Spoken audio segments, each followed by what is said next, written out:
আসসালামু আলাইকুম। এই ভিডিওতে আমরা দেখব লিস্ট কিভাবে অ্যাড করে। হ্যাঁ, তো লিস্ট আছে মেইনলি তিন ধরনের। একটা হলো আনঅর্ডার্ড লিস্ট ইউএল, একটা হলো অর্ডার্ড লিস্ট ওএল, আর একটা হলো ডেসক্রিপটিভ লিস্ট ডিএল। ওকে, আমরা এই ভিডিওতে ইউএল আর ওএল দেখব, যেটা ম্যাক্সিমাম কেসে ইউজ হয়। তো ফার্স্টে আনঅর্ডার্ড লিস্ট শুরু করা যাক। ওকে, তাহলে আমরা এখন দেখতেছি unordered list. Unordered list. Okay, তো আনঅর্ডার্ড লিস্ট কীভাবে শুরু করে? ইউএল। হ্যাঁ, ইউএল দিয়ে আনঅর্ডার্ড লিস্ট। ওকে, তাহলে এখন এটা দিয়ে বোঝাচ্ছে যে আমি একটা আনঅর্ডার্ড লিস্ট শুরু করছি আর এখানে শেষ করব। ওকে, এর মাঝখানে যা দিব সেগুলো আনঅর্ডার্ড লিস্টে হবে। তো একটা লিস্টে কি থাকে? লিস্টের ভিতরে অনেক আইটেমস থাকে যাদেরকে বলে লিস্ট আইটেম। ওকে, তাহলে সেগুলো কি দিয়ে অ্যাড করে? সেগুলো এলআই দিয়ে অ্যাড করে। এটা দিয়ে কি বোঝায়? List item. ওকে, তাহলে আমি একটা ইউএল দিছি, মানে আনঅর্ডার্ড লিস্ট ওপেন করছি। আনঅর্ডার্ড লিস্টে যেসব আইটেম থাকবে আমি লিস্ট আইটেমের মধ্যে সেগুলো দিব। তো আমার মনে করা যাক যে আমি আসলে এখানে কিসের লিস্ট দিতেছি। তো একটা লিস্ট দিতেছি ঘরের বাজার আর কি কি লাগবে, লিস্ট অফ বাজার।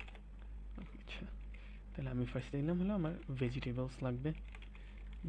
এরপরে একটা লিস্ট আইটেম হবে হলো ফিশ, মাছ আনা লাগবে। আর একটা আমি দিব আমার কিছু ওষুধ আনা লাগবে, পিলস। ওকে, তো আমি যদি দিই, এই যে আমার একটা লিস্ট ক্রিয়েট হয়েছে। হ্যাঁ, তো এলআইগুলা এখন এটা দেখেই বুঝতেছেন এলআইগুলা কি এক একটা ব্লক এলিমেন্টস কিন্তু। হ্যাঁ, কারণ আমি দেখেন এই পাশে যত জায়গায় আছে তারা কিন্তু ইউজ করে নাই, তারা নিচের লাইনে আসছে। তো আপনি যদি একই লাইন দিতে চান তাহলে সেটা সিএসএস ইউজ করে করা যাবে, বাট এটা আমাদের এখন স্কোপের বাইরে। তাহলে আমরা যদি দেখি এখানে কীভাবে লিস্ট আইটেমগুলো অ্যাড করলাম। ওকে, তাহলে বাই ডিফল্টে যে লিস্টগুলো শুরু হয় কি দিয়ে? বুলেট সাইন দিয়ে। ওকে, যেটা এখানে আসলে বলে ডিস্ক। তাহলে আমরা চাইলে এই আইকনগুলো, এই যে বুলেট আইকন যেগুলো আছে সেগুলো আমরা আসলে চেঞ্জ করে দিতে পারি। সেটা আসলে হালকা পাতলা এখানে সিএসএস ইউজ করা হয়। সিএসএস এর জন্য আসলে স্টাইল দেওয়া হয়, এটা হলো লিস্ট স্টাইল টাইপ। ওকে, তো এখানে আমরা যদি সার্কেল দেই তাহলে এটা আসলে কি আসবে? এটা সার্কেল হয়ে যাবে। ওকে, তাহলে ডিস্কের মতোই, জাস্ট ভিতরের অংশটা ভরাট হবে না। এটা সার্কেল আছে, আরও কিছু আছে, যেমন স্কোয়ার আমরা দিতে পারি।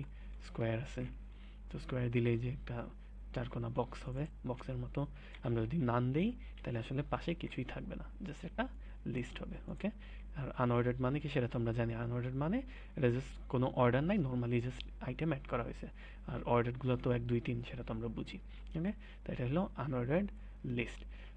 এখন আমরা চাইলে লিস্ট আইটেমের ভিতরেও, একটা লিস্ট আইটেমের ভিতর আমরা কিন্তু লিস্ট অ্যাড করতে পারি।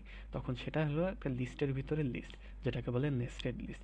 যেমন আমার মনে হলো যে এই ভেজিটেবলের মধ্যে আরও কিছু আইটেম অ্যাড করা উচিত। যেমন কী কী ভেজিটেবল লাগবে? যেমন আলু, আলু বেগুন এগুলো যদি লাগে তাহলে আমরা যদি অ্যাড করতে চাই তাহলে এর মধ্যে আমি একটা লিস্ট শুরু করব। তাহলে লিস্ট দিলাম। এই লিস্টের মধ্যে যে আইটেমগুলো হবে সেটা ফার্স্ট দিলাম হলো পটেটো, এরপর একটা দিলাম হলো টমেটো, আরেকটা দিলাম হলো ক্যাবেজ। ওকে, আমরা যদি অ্যাড করি তাহলে দেখেন এই ভেজিটেবলের আন্ডারে এই জিনিসগুলা ক্রিয়েট হয়েছে। ওকে, লিস্ট স্টাইল টাইপ এটা হলো অটোমেটিক একটা ফরম্যাটে নিয়ে নিছে। আমি এখানে যেহেতু স্পেসিফাই করি নাই, তাহলে আমি এখানে চাইলে এটাও স্পেসিফাই করে দিতে পারি যে এদের আইকনগুলো দেখতে কেমন হবে। তাই লিস্ট স্টাইল টাইপ আমি এটা দিয়ে দিলাম ডিস্ক। ওকে, আর উপরেরগুলো নাম দেওয়া আছে। তাহলে ভেজিটেবলের মধ্যে এই জিনিসগুলা লাগবে। ওকে, তাহলে এটা ছিল হলো আনঅর্ডার্ড লিস্ট। তাহলে একটা লিস্টের ভিতরে আরেকটা লিস্ট আছে, সেটাকে বলা হয় নেস্টেড লিস্ট। এরকম করে অনেকগুলো নেস্টেড লিস্ট থাকতে পারে, দরকার হলে আমার এখানে আরেকটা লিস্ট থাকতে পারে। ওকে, তাহলে এটা ছিল হলো আনঅর্ডার্ড লিস্ট। ওকে, এবার আমরা দেখব অর্ডার্ড লিস্ট। তাহলে অর্ডার্ড লিস্টে আসলে কি ইউজ করা হয়? ওএল। তাহলে আমরা এখন দেখব হলো আনঅর্ডার্ড লিস্ট, যেটা হলো ওএল দিয়ে প্রকাশ করে। ওকে, ওএল। তাহলে এখানে আমরা লিস্ট আইটেমগুলো অ্যাড করি আগেরগুলোর মতোই। তাহলে লিস্ট আইটেম একটা হলো ভেজিটেবলস, আরেকটা লিস্ট আইটেম হলো ফিশ, আরেকটা লিস্ট আইটেম হলো পিলস।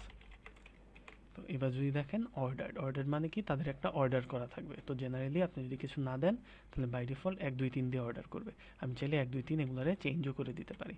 সো এখানে সিএসএস ইউজ করা লাগে না, এখানে অ্যাট্রিবিউটই আছে টাইপ। তাহলে আমি এখানে টাইপ আসলে এই যে এই কয়েকটাই আছে। আমি যদি 1 দিই তাহলে 1 2 3 করলাম। আমি যদি এ দিই তাহলে ক্যাপিটাল এবিসি দিয়ে সে আসলে এই নাম্বারিংগুলো করবে। আমি যদি স্মল ক্যাপ দিই তাহলে স্মল লেটার দিয়ে নাম্বারিং করবে। এখানে আসলে রোম্যানও দেওয়া যায়। রোম্যান মানে কি? আই। ওকে, আই দিলে এই যে রোমান হবে। আমি চাইলে ছোট হাতেরও আই দিতে পারি, তাহলে ছোট হাতেরগুলো দিয়ে হবে। ঠিক আছে, আচ্ছা। এখানে আরেকটি ইন্টারেস্টিং জিনিস আছে অর্ডার লিস্টে। আমি যদি কিছু না দিই তাহলে তো 1 2 3 হয়। আমি চাইলে আসলে বলে দিতে পারি যে এখানে আসলে নাম্বারটা কত থেকে স্টার্ট হবে। আমি দিতে পারি স্টার্ট 4, তাহলে এখানে আসলে 4 থেকে নাম্বারিংটা শুরু হবে, 4 5 6, ঠিক আছে। আচ্ছা, তাহলে এখানেও আসলে লিস্টের ভিতরে একটা লিস্ট অ্যাড করা যায় যেটা বলে নেস্টেড লিস্ট। আবার আমি চাইলে লিস্টটা রিভার্সও করে দিতে পারি। যেমন আমি যদি এখানে দিই রিভার্সড, তাহলে এটা আসলে কী হয়ে যাবে, উল্টায় যাবে, নাম্বারিংটা উল্টা দিক থেকে শুরু হবে। আমি চাইলে এখন স্টার্টটা স্পেসিফাই করে দিই, স্টার্ট হবে 10, তাহলে 10 9 8, উল্টা দিক থেকেও আমি স্টার্ট করতে পারি। সেটা কি দিয়ে, রিভার্স দিয়ে। তাহলে এটা ছিল হলো অর্ডার্ড লিস্ট। আমরা চাইলে অর্ডার লিস্টের ভিতরে আরেকটা আনঅর্ডার লিস্টও ক্রিয়েট করতে পারি, আবার আনঅর্ডার লিস্টের ভিতরে অর্ডার লিস্টও ক্রিয়েট করতে পারি। ওকে, এই জিনিসগুলোও করা যায়। একই টাইপের লিস্ট দিয়ে অর্ডার অ্যাড করতে হবে এরকম কোনো মানে নেই। যেমন আমরা যদি এখানে দেখাই, যেমন আমি পিলসের ভিতরে আমি একটা আনঅর্ডার লিস্ট ক্রিয়েট করি। তো এখানে লিস্ট আইটেমগুলো যেমন দিলাম নাপা, একটা দিলাম নাপা এক্সট্রা, আরেকটা দিতেছি এইস। তো এই যে আমি চাইলে আসলে এগুলোর ভিতরে অ্যাড করে দিতে পারি। এখানে আমি স্টাইল অ্যাড করতে পারি, আরও যা যা অ্যাট্রিবিউট ছিল সবই আসলে করা যায়। ওকে, তাহলে আমরা আসলে এই ভিডিওতে কি দেখলাম, অর্ডার লিস্ট আর আনঅর্ডার লিস্ট কীভাবে আসে। Thank you.